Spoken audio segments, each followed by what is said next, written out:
Hey, what's going on, guys? This is Kevin from MacBooks. Today I want to talk to you guys about a special topic. It kind of ties into tax a little bit, and it's a little bit of a special topic as well.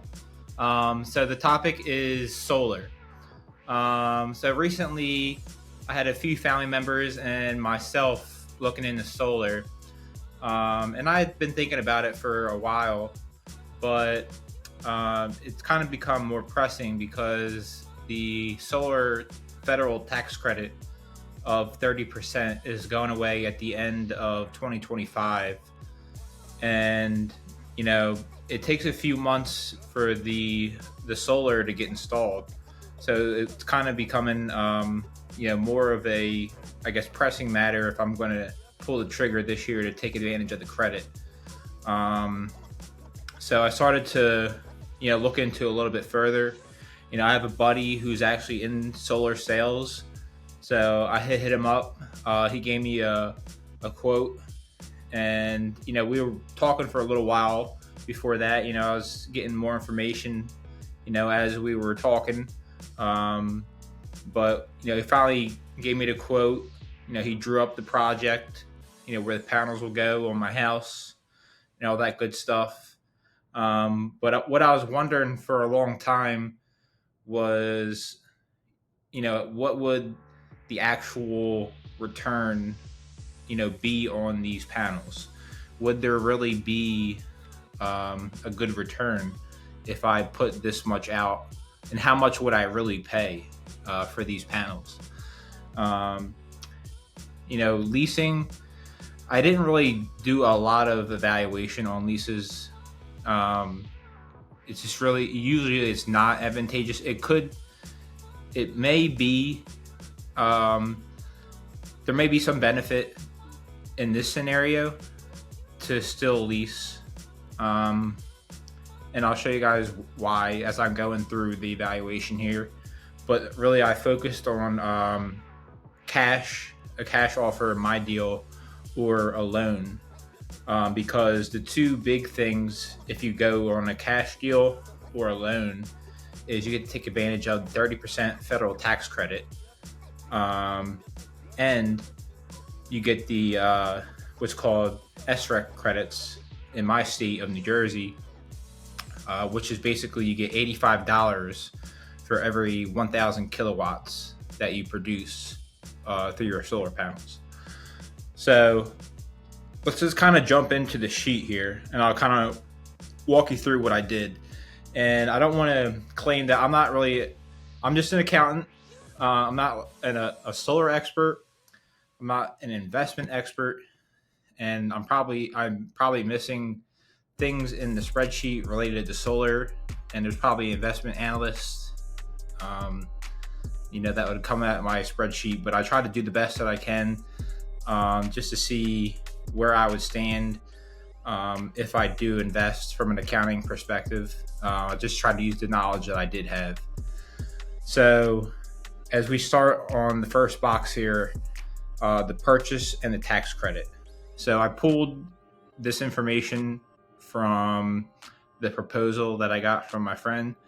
The purchase price here you'll see, and this is for the total all-in price.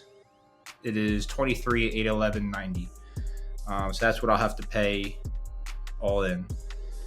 And then off of that, so after this year rolls around on the next tax season, I'll be able to claim a 30% federal tax credit, and that'll be $71,4357. Now I'll be able to absorb that next year. Now, some people may not be able to absorb it in the first tax season, but that's all right because you can absorb it and carry it over year to year.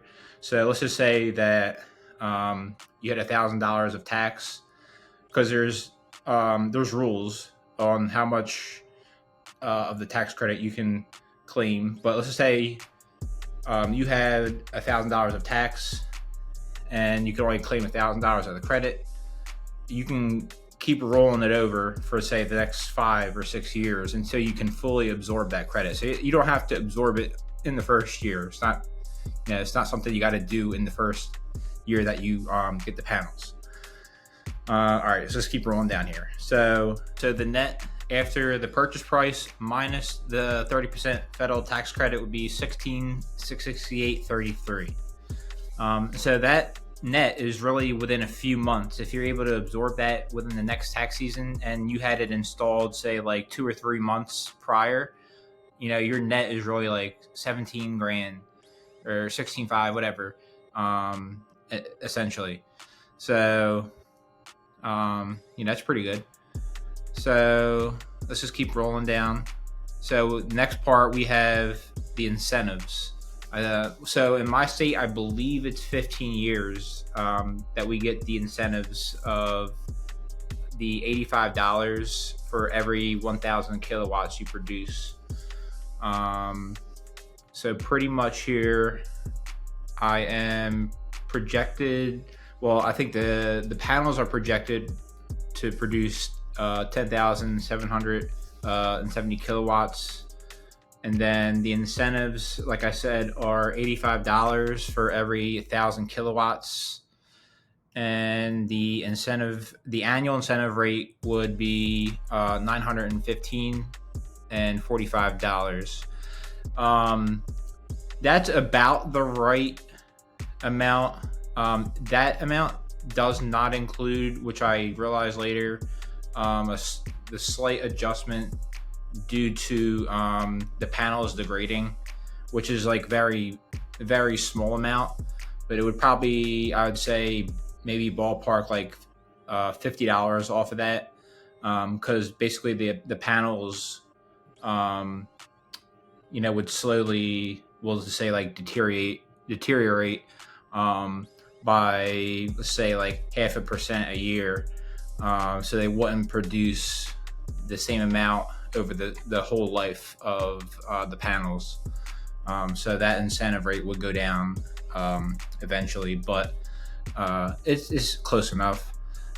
And then so basically over the total incentives that you would receive under the SRECs are about $13,731.75. And I do want to clarify here that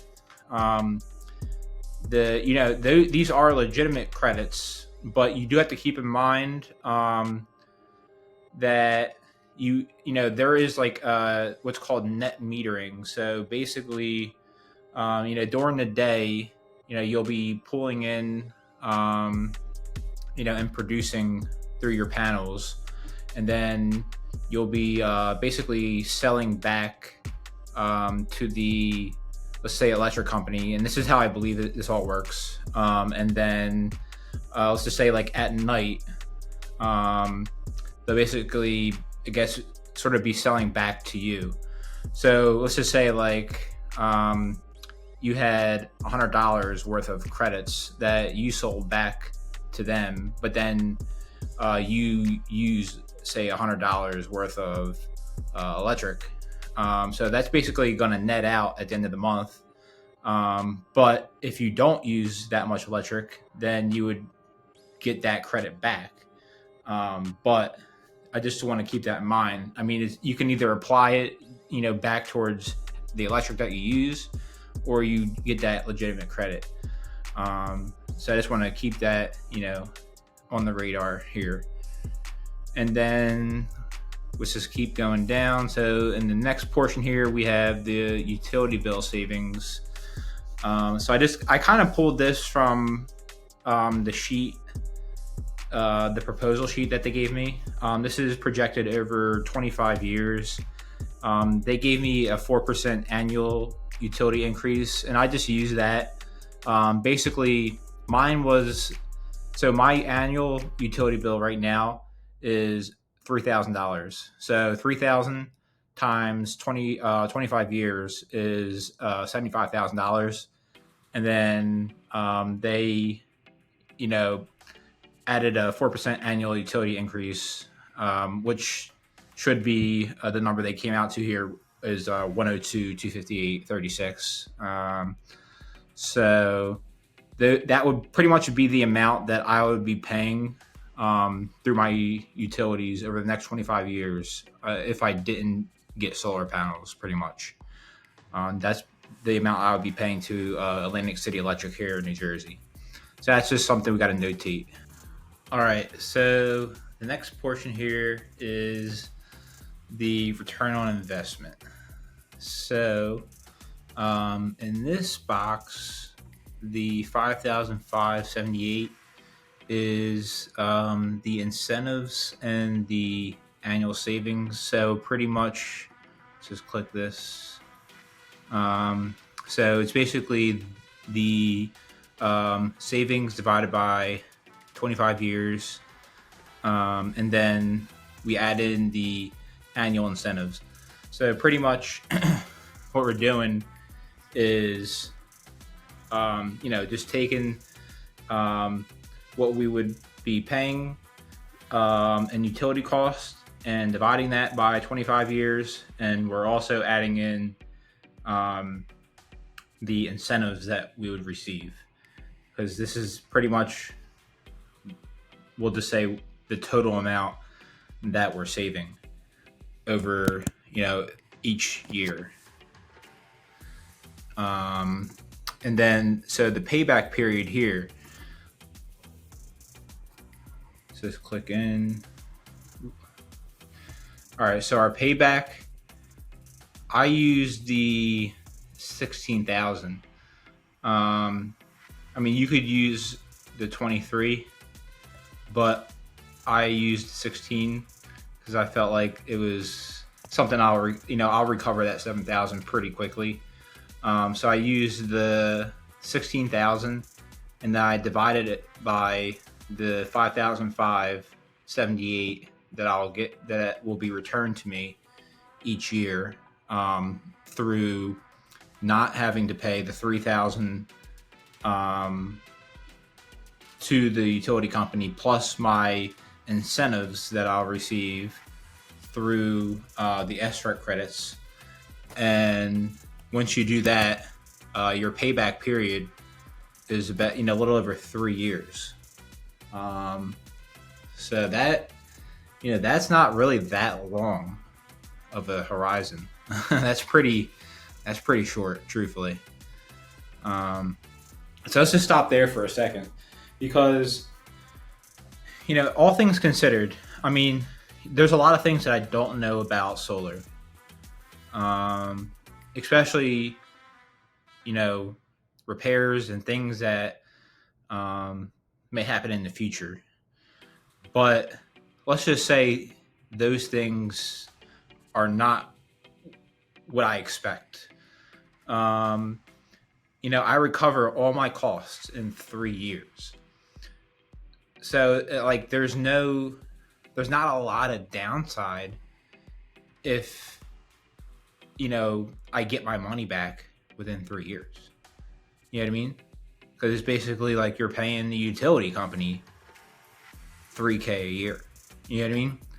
So if the worst came to worse and, shit hit the fan with your solar, then maybe you're paying $3,000 a year for your solar at that point versus your utility company. And obviously you're hoping that is not the case. But whatever, whatever may happen, I'm just saying, 3 years, you get your money back and do it, go from there. So now the last piece that I have here is basically the future value. So basically there's two pieces to this. So I used a future value calculator for this portion. So basically what we have here, let me just bold this. So basically there's two evaluations here. Basically there's the $5,000 that you save every year by investing, right? And then the other portion is basically the $23,000 that you would have kept, say, in investments, and by not investing and just continuing to pay your utility bills. That's basically how I know how to do this right now. There may be a better way, but let's just take a look. So I pop this into the future value calculator, and so we have 5,000 contributed periodically for 25 years at 8%. So when you input these numbers into a future value calculator, it does the math for you. Like, it projects investments in the future for you. It assumes that, obviously you are going to return 8%. But that's all you can do. You can only assume these things that are going to happen. The one thing that, I did know here is, when you're saving the $5,000 every year, there's no tax on saving money. So that's another big advantage. But let's just keep going down. So if you invest $5,000 in, each year for 25 years, the future value calculator will give you $365,000, $365, $529.70. So that is the amount that, if you're contributing the $5,000 at the end of each year, instead of just one lump sum at the beginning, and then you're earning 8% each year, this is the value that you would have at the end. And then I also just kind of popped in, I subtracted out utility bills that would be due to the panels degrading, and I just subtracted out 10,000. I really don't know what, if it could be true. Kind of ballparked it. Then I also subtracted out future maintenance of 13,000. Where am I? Let me just pop this back in here. All right. So here is the total for this. We have 342, 529, and 70 cents. So obviously, this could change a little bit or a lot of it. But I was just trying to get, some idea of the benefit, that we can get through solar. So, that just kind of gives us a ballpark. It might be 200, it might be 300,000, but now we know it's not, $10,000. At least we have some range to work with here. Now let's go to the next portion here. So now we have the $23,811 invested, upfront for 25 years at 8%. So basically, you didn't invest in solar and you just kept your cash in investments for 25 years and you earned 8%. And important thing to note here is you're going to have tax on those gains. Once you sell them. So that is something to note on that portion. But let's just take a look here. So if you invest $23,811.90 in year one for 25 years, that math would come out to $163,075.21. Not too bad. I just kind of put a number in for tax here. I really don't know what that number would be. It could vary so much. I just put in subtracted tax of $20,000, and then I subtracted the utility bills that you will have to pay, which would be the $102,258.36 from up here, and then the total for that would be the $48,1685. So this is the amount that you would benefit or be up if you don't get solar. So the difference between those two in this scenario that I ran is about, a little over $300,000. That's a pretty, that's pretty big. Let's just kind of roll over here real quick.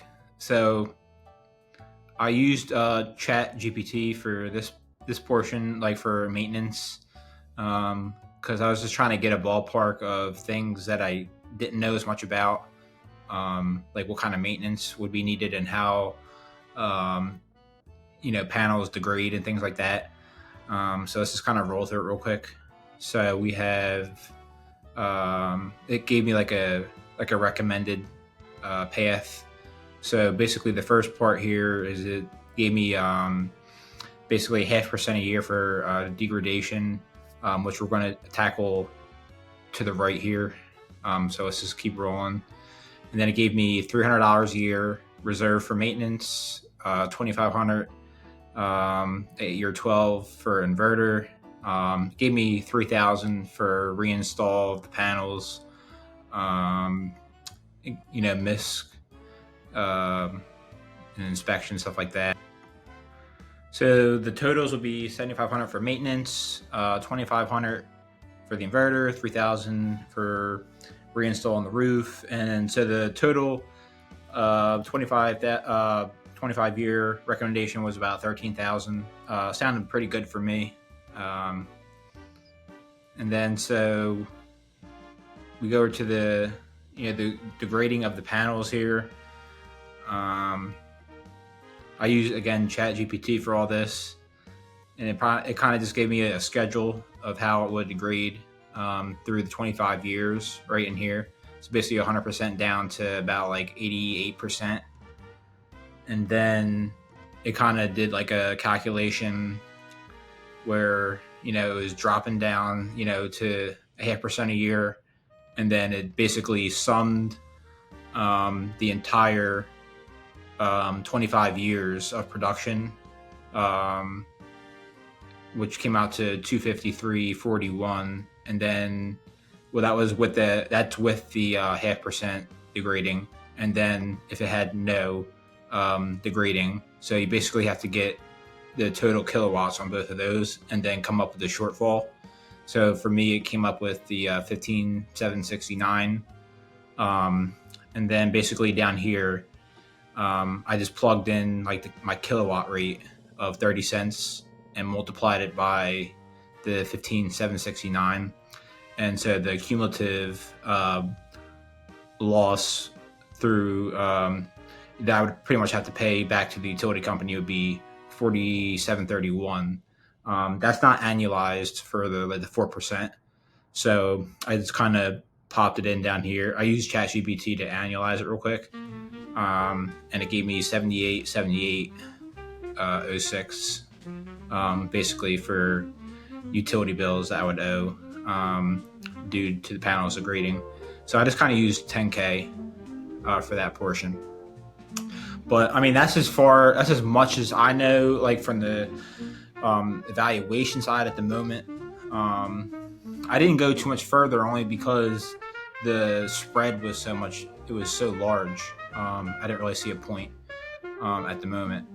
But obviously, if I'm materially off here, definitely let me know and drop a comment at the bottom, because I would love to know, how you guys evaluate deals like this. For people who do this every day, I would love to know. People in solar, give me some more tips on things that I'm not capturing here. Definitely interested in that. Don't forget to like and subscribe at the bottom. All right, peace.